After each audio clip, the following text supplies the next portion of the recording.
Bienvenue sur la chaîne L'Heure du Mystère. Ce soir, je vais vous raconter une histoire vraie, une histoire qui glace le sang.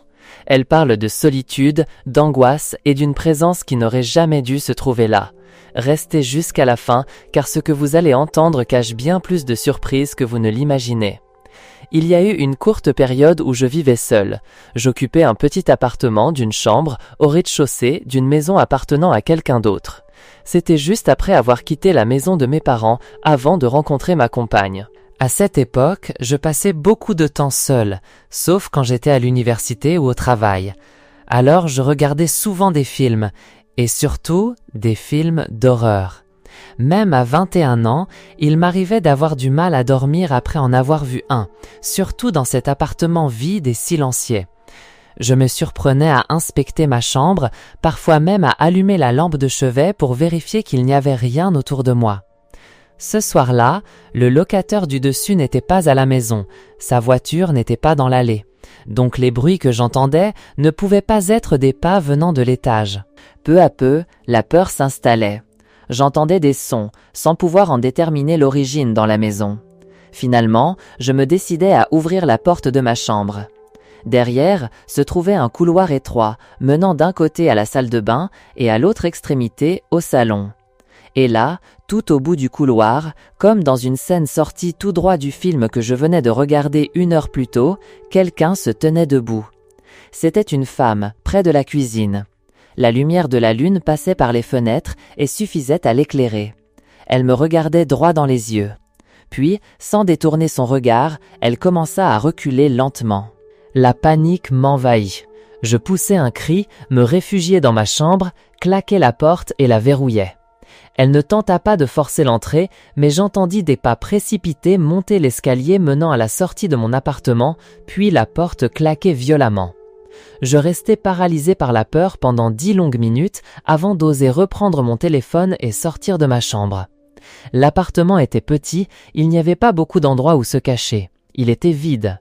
Je verrouillai aussitôt la porte, le cœur battant, me demandant qui pouvait bien être cette femme et surtout comment elle était entrée.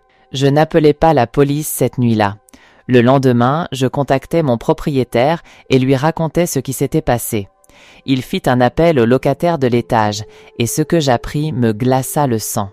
Cette femme était une ancienne compagne de l'homme du dessus. Elle avait découvert son adresse et, dans sa folie, s'était trompée d'entrée. C'était mon appartement dans lequel elle avait pénétré. Le lendemain, le locataire frappa à ma porte pour s'excuser, mais je n'obtins jamais plus de détails. Et depuis ce jour, je n'ai cessé de me demander que comptait-elle faire et à qui vraiment était destiné son geste cette nuit-là. Tout s'est accéléré il y a 2 jours. Julien, mon père et moi étions tous absents et Catherine gardait le petit Théo. Je suis rentré à l'improviste en toute discrétion. Je voulais voir si je pouvais la surprendre à nouveau en train de faire quelque chose d'étrange. Je me suis glissé dans la maison et j'ai rejoint ma chambre sans un bruit. Au bout d'un moment, depuis la cuisine en bas, j'ai entendu Théo pleurer.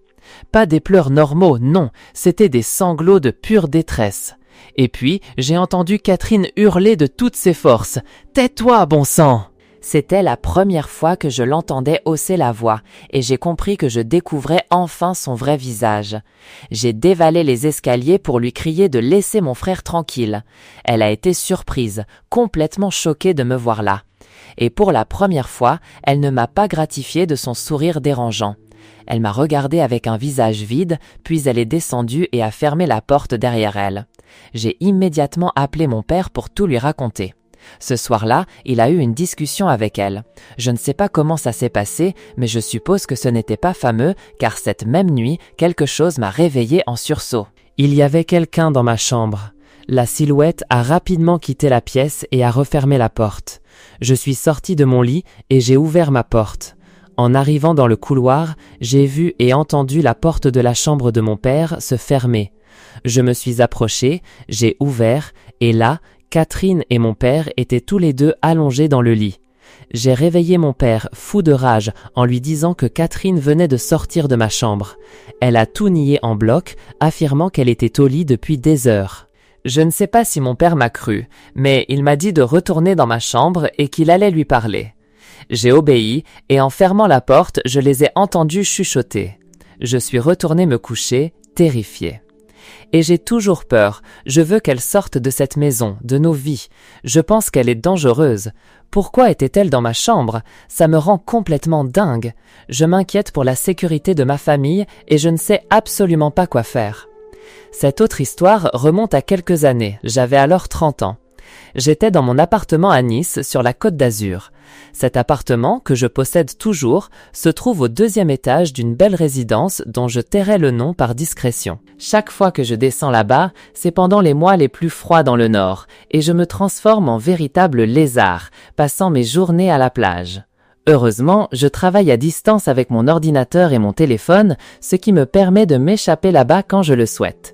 Nice est, pour l'essentiel, une ville plutôt propre et sûre, et le quartier où se trouve ma résidence ne fait pas exception. Enfin, d'habitude. C'était au milieu du mois de janvier. Il était tard, bien après 22 heures. J'étais sur mon balcon, les pieds par-dessus la balustrade, en train de travailler sur mon ordinateur portable, quand soudain, j'ai entendu quelqu'un crier d'en bas. Des cris comme « Hé !» et « Oh, vous !» Au début, je n'ai pas bougé, pensant que la personne s'adressait à quelqu'un d'autre. Il était impossible qu'on m'appelle, moi. Mais la voix a insisté. « Hé, vous, là-haut !» Mon cœur a raté un battement. C'était bien à moi qu'on parlait. Ma principale question était « Pourquoi ?» J'ai posé mon ordinateur sur la chaise et je me suis penché par-dessus la balustrade. En bas, un type se tenait devant une voiture sur le parking, le regard fixé sur moi. Il a dit « Ouais, vous ?» J'ai demandé « Qu'est-ce qu'il y a ?» Il m'a répondu de descendre pour qu'il puisse me montrer quelque chose de cool. J'ai mieux regardé ce type, un gars avec une casquette à l'envers et un débardeur. J'ai supposé que c'était juste un jeune qui cherchait les ennuis, alors je l'ai ignoré et je me suis rassis. En faisant ça, je l'ai entendu rire en lançant « Je vais monter et te faire la peau, enfoiré !» Je me suis relevé d'un bond et je l'ai fixé. Il avait ce sourire sinistre, inquiétant, collé au visage. J'ai réalisé qu'il avait l'air plus âgé que je ne l'avais pensé au premier abord. Ce n'était pas un gamin. J'ai littéralement ouvert la bouche pour lui répondre, mais pour une raison que j'ignore, je n'ai rien dit. J'ai attrapé mon ordinateur, je suis rentré et j'ai verrouillé la baie vitrée. Je m'attendais à l'entendre crier encore quelques insultes, mais il n'y a eu qu'un silence. Bien que ce silence me mette mal à l'aise, je me sentais beaucoup plus en sécurité à l'intérieur. Je me suis dit que c'était juste un de ces illuminés qu'on croise parfois sur la côte. Mais les choses ont pris une toute autre tournure quand le silence de la pièce a été brisé par des coups violents contre la porte de mon appartement, accompagnés d'une voix hurlant des obscénités et des menaces. C'était encore lui. Les coups étaient si forts que j'ai sincèrement cru qu'il allait défoncer la porte. Tout ce que j'ai pu faire, c'est crier « J'appelle la police !» Ça ne l'a pas du tout calmé. Les coups se sont alors transformés en d'horribles bruits de lames, comme s'il essayait de graver ou de poignarder le bois de la porte. Tout a probablement duré 1 minute ou 2, mais ça m'a semblé une éternité, jusqu'à ce qu'il frappe un dernier coup, violent et rageur, contre la porte. Il a hurlé une dernière insulte à mon encontre, puis il est parti. Je le sais car j'ai vérifié à travers le Judas. Après cette épreuve, j'ai appelé la police, simplement pour leur montrer et signaler l'incident. De l'autre côté de la porte, il y avait plusieurs marques de coups de couteau, la confirmation que je l'avais bien entendu poignarder le bois et donc que cet homme était armé. J'ai prié pour que personne d'autre n'ait été blessé cette nuit-là. Je doute qu'il me connaissait. Je pense que c'était juste une personne complètement folle et sous l'emprise de drogue qui cherchait à faire du mal à n'importe qui. Une fois, j'ai passé une nuit en garde à vue. Je sais que tout le monde dit ça, mais je n'avais absolument rien fait. J'ai été agressé par un videur dans une boîte de nuit de ma ville parce qu'une fille avec qui j'avais eu une histoire était là. Elle a eu le culot de mentir au videur en lui disant que je la touchais, elle et ses amis, de manière inappropriée, alors que je ne leur avais même pas adressé la parole. Le videur est venu, m'a mis les mains dessus et a commencé à me pousser hors du club. Honnêtement, dans mon état d'ébriété, je l'ai repoussé. Et bien sûr, les policiers étaient juste devant le bar. Entre un type ivre et le videur du club, qui allait-il croire ? Eh bien, je me suis retrouvé menotté à l'arrière d'une voiture de police, escorté au poste où j'ai passé la nuit. Dans la cellule, il n'y avait qu'un banc en bois pour s'asseoir, et cet autre type, à part moi. Il m'a demandé pourquoi j'étais là, et je lui ai répondu « pour une connerie ». J'ai jeté un œil au gars et j'ai su que je n'avais rien à faire ici. Il avait des tatouages sur le visage, il lui manquait une dent de devant, et il avait ce genre de regard qui disait « ne me cherche pas ou je te fais la peau ». Je ne voulais pas le contrarier, alors j'ai juste essayé de discuter avec lui quand il m'adressait la parole. À un moment donné, à cause de ma colère face à la situation et de mon besoin de me défouler, je me suis un peu ouvert à lui. Pendant ce temps, je lui ai révélé des informations assez personnelles, comme le fait que je venais des beaux quartiers de la ville. Je lui ai raconté que j'avais des amis à la maison ce soir-là, car mes parents étaient absents, et qu'on avait bu un coup avant de sortir en boîte. En gros, je lui ai raconté toute ma soirée, sous l'effet de l'alcool. Je voulais juste essayer de dormir, mais il continuait de me parler, et ça devenait agaçant. Finalement, je pense qu'il a compris, et il s'est tu. Le lendemain matin, nous devions passer au tribunal, car oui, malheureusement, j'étais accusé d'agression et d'intrusion, 2 accusations bidons. Mon compagnon de cellule devait y aller aussi. Je suis passé devant le juge avant lui, cependant. Il était parmi les autres prévenus au fond de la salle, écoutant mes chefs d'accusation. J'ai été libéré avec une date de procès future. Un vrai cauchemar. Mais cette nuit-là, quand j'étais à la maison, toutes les fenêtres étaient ouvertes, donc j'entendais tout ce qui venait de l'extérieur. J'ai commencé à entendre des bruits de pas qui tournaient autour de la maison. Plusieurs paires de pas. J'ai commencé à fermer toutes mes fenêtres une par une au rez-de-chaussée. Puis je suis arrivé à la porte-fenêtre du jardin, une baie vitrée coulissante donnant sur la terrasse. Par curiosité, j'ai allumé la lumière extérieure, et immédiatement, 2 types se sont enfuis en courant, de la lumière vers l'obscurité. J'ai reconnu l'un d'eux, c'était mon compagnon de cellule. J'ai fermé le store de la porte et j'ai continué à fermer le reste des fenêtres.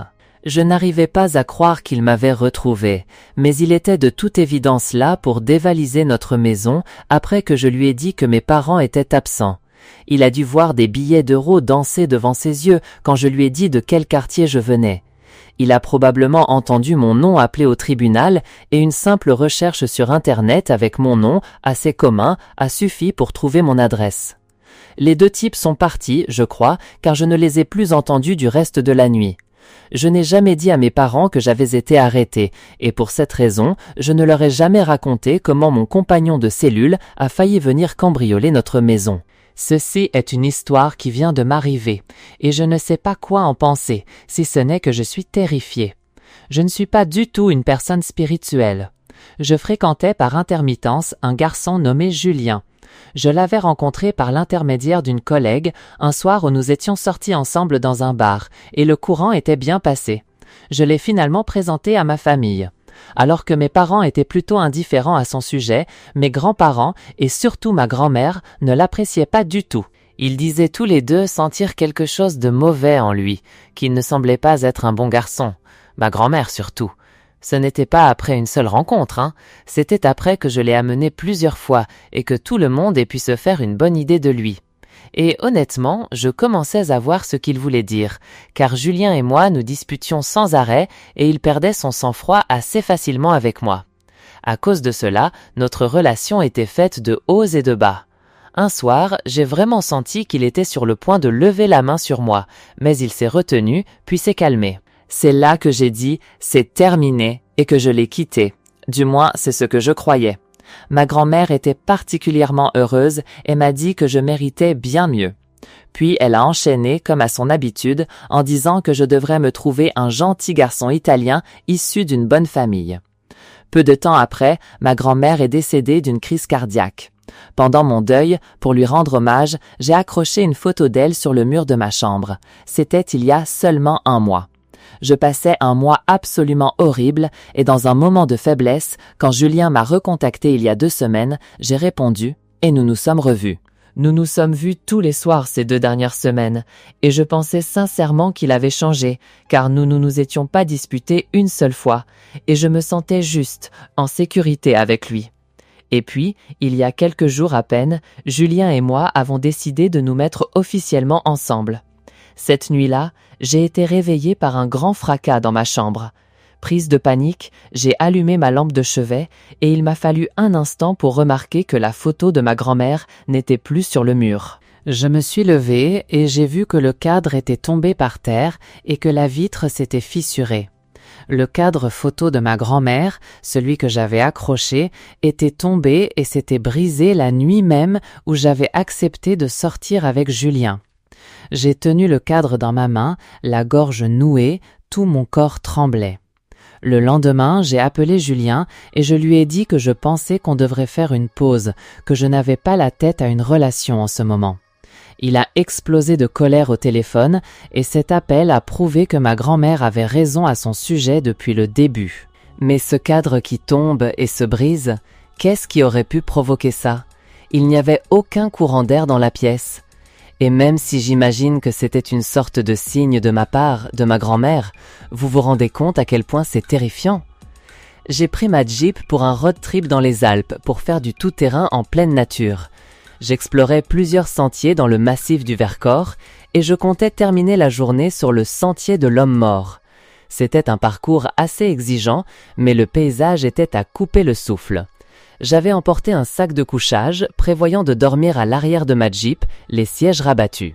Je me suis garé un peu à l'écart du sentier principal, juste au cas où d'autres conducteurs nocturnes passeraient, même si c'était très peu probable. Certains me trouveront peut-être bizarre d'aimer faire du 4x4 et camper en solitaire, mais j'ai toujours aimé faire les choses seul. J'utilise le mot camper car pour moi ce n'est rien d'autre que du camping de luxe. Au lieu d'être dans une tente, je suis à l'arrière de ma Jeep au milieu des bois. J'ai mangé quelques barres protéinées et d'autres encas que j'avais apportés pour mon petit dîner, puis j'ai installé mon sac de couchage à l'arrière. Au cas où vous vous poseriez la question, je n'étais pas dans le noir complet. J'avais allumé la barre de lait de ma Jeep, qui éclairait assez bien toute la zone environnante. Je me suis finalement glissé dans mon sac de couchage et je mentirais si je disais que c'est confortable de dormir là-dedans. C'est le prix à payer pour pouvoir faire du tout-terrain au lever du soleil. J'avais fermé toutes les fenêtres pour éviter que les insectes n'entrent, mais j'entendais encore parfaitement tout ce qui se passait dehors. Et c'est là que c'est arrivé. J'ai entendu une voix venant de la forêt, suivie d'un rire bref et fort. Aussi profondément engagé que j'étais sur ce sentier, il était impossible que quelqu'un se promène simplement là, dans cette obscurité totale. J'ai regardé par les fenêtres, m'attendant à voir des phares ou des feux arrière quelque part. Rien. Puis j'ai de nouveau entendu la voix, beaucoup plus clairement. Au début, je ne pouvais pas dire si c'était un homme ou une femme, mais là, je tremblais. Quelqu'un était là, c'était une certitude. Bien que j'entende une voix, je ne comprenais pas encore ce qu'elle disait. Je suis resté allongé là, à attendre de l'entendre à nouveau, mort de peur. Pendant un moment, juste le son des grillons. Puis, beaucoup plus proche cette fois, j'ai entendu d'une voix claire, appartenant soit à une femme, soit à un jeune garçon, « Bonjour, je te vois ». À ce moment-là, j'ai cru que j'allais vomir. Je voulais passer sur le siège conducteur et m'enfuir, mais j'étais trop effrayé pour bouger. J'avais l'impression que si je restais simplement allongé, la personne dehors ne me verrait pas. Je sais que ça n'a aucun sens, mais en me cachant et en ne bougeant pas, je m'accrochais à l'espoir que tout ça n'était pas réellement en train de se produire. Puis il y a eu un coup sourd et violent sur ma lunette arrière. J'ai sursauté et j'ai pratiquement plongé par-dessus les sièges avant pour atterrir sur le siège du conducteur. J'ai démarré la voiture et j'ai roulé aussi vite que je le pouvais sur ce sentier, terrifié à l'idée qu'on me poursuive, car je ne pouvais pas aller bien vite sur ce terrain rocheux. J'avais peur de regarder dans le rétroviseur, mais quand je l'ai fait, je n'ai vu personne à travers la lueur rouge de mes feux arrière. C'était un cauchemar. J'étais épuisé, mais j'ai continué à rouler jusqu'à la fin du sentier, jusqu'à retrouver le bitume. Puis j'ai conduit des kilomètres jusqu'à attendre un motel. Certaines personnes m'ont demandé « Et si c'était quelqu'un d'égaré qui avait besoin d'aide ?» Et je réponds « Impossible. Personne ne se trouve là-bas, si tard, dans le noir absolu, en riant, sans lampe de poche, si loin sur un sentier. » Et cette personne n'aurait pas frappé sur ma vitre une seule fois comme ça, si elle n'essayait pas de me faire peur. Les gens sont parfois vraiment dérangés. Faites toujours attention à vous et soyez conscient de votre environnement. C'est l'un des rares événements inexplicables que j'ai vécu dans ma vie.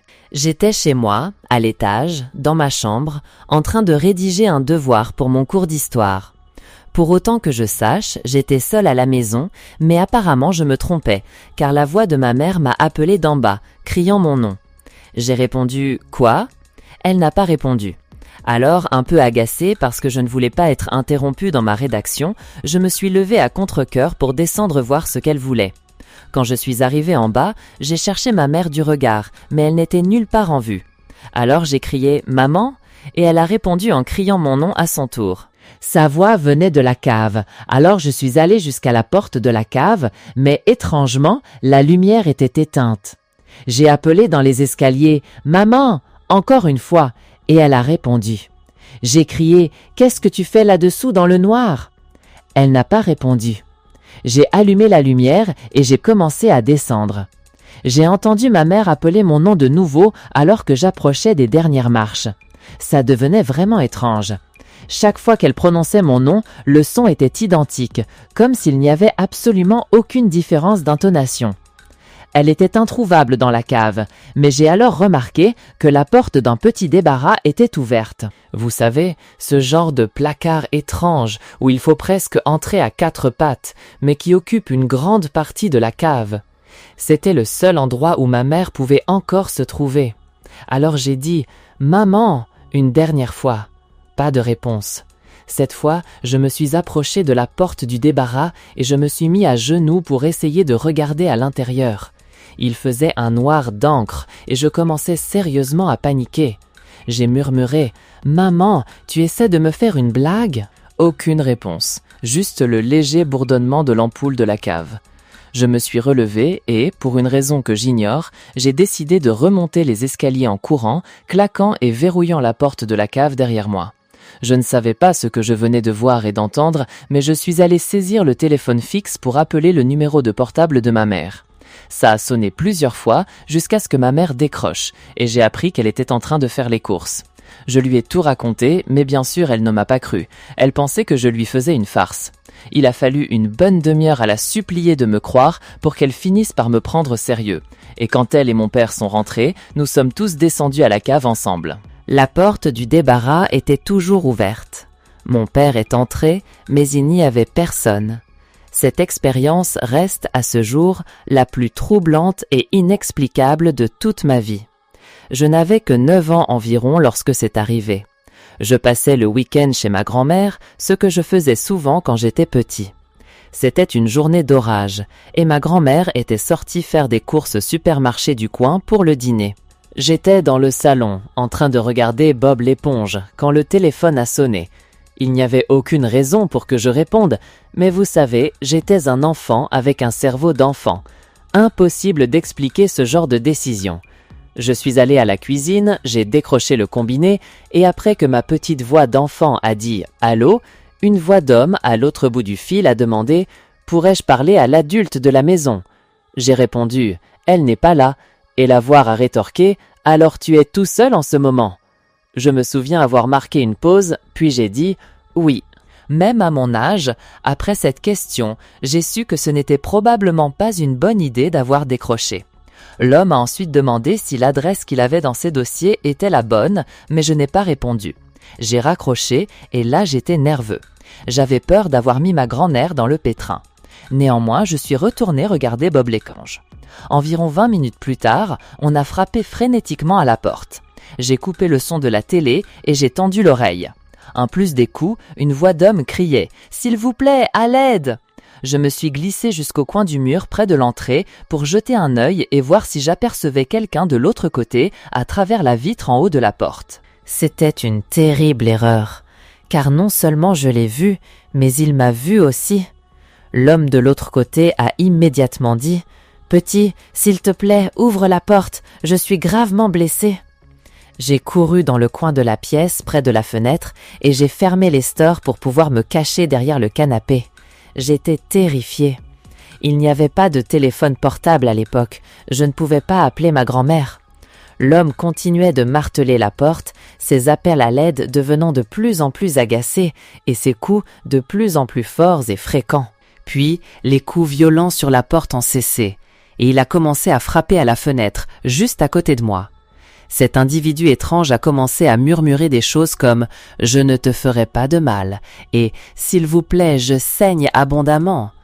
J'ai fondu en larmes dans mon coin, toujours caché derrière le canapé. Les coups se sont finalement arrêtés et, après 1 minute qui m'a paru une éternité, j'ai couru dans la chambre de ma mamie et j'ai verrouillé la porte.